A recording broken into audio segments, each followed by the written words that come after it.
Harper Audio presents What is the Bible? How an ancient library of poems, letters, and stories can transform the way you think and feel about everything, by Rob Bell. This is the author. Hi, everybody. Rob here, and I'm going to read you my book. Now, the book opens with a quote from the great poet Rainer Rilke, and the quote goes like this. Try to love the questions themselves, like locked rooms and like books that are written in a very foreign tongue. Do not now seek the answers, which cannot be given you because you would not be able to live them. And the point is to live everything. Live the questions now. Perhaps you will then gradually, without noticing it, live along some distant day into the answer. Now, before we go any farther, this book is arranged with these major parts to it. And so there's like an overall sort of place that we're headed. The first part is called There's Something More Going On Here. And then the second part is called The Nature of That Something.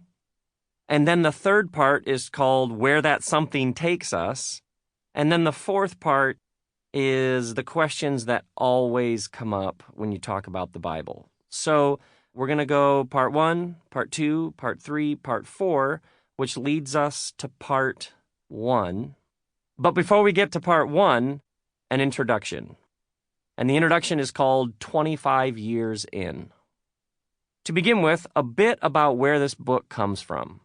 When I was in my early 20s, I gave my first sermon. I was hooked.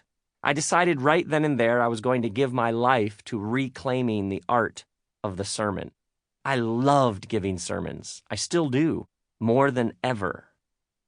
And sermons, I understood at that point, are something you give from the Bible. So I went to seminary and I studied Greek and Hebrew, the two languages the Bible was originally written in, and I studied history and hermeneutics and exegesis and form and textual criticism, all so I could give better sermons.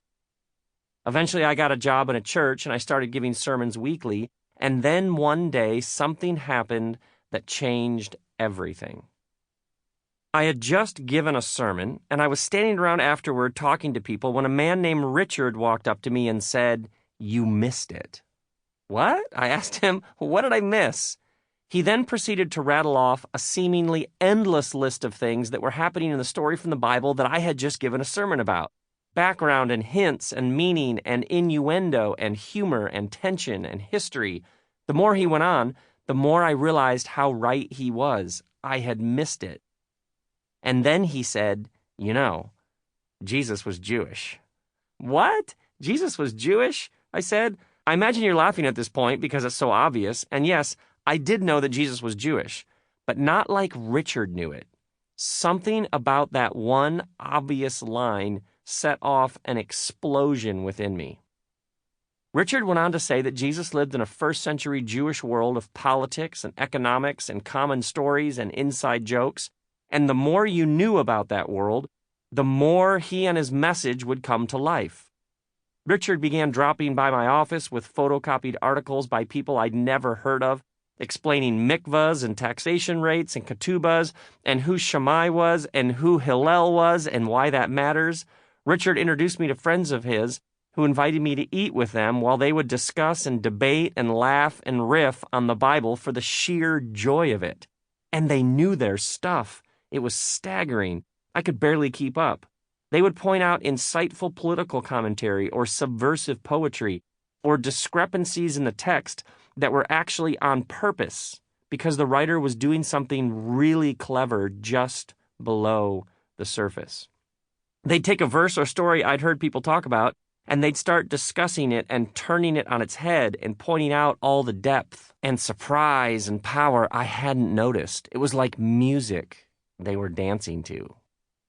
This is in the Bible? I found myself continually asking, how did I miss this?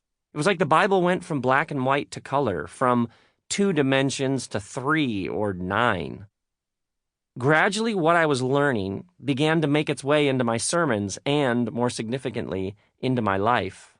And once you Sample complete. Ready to continue?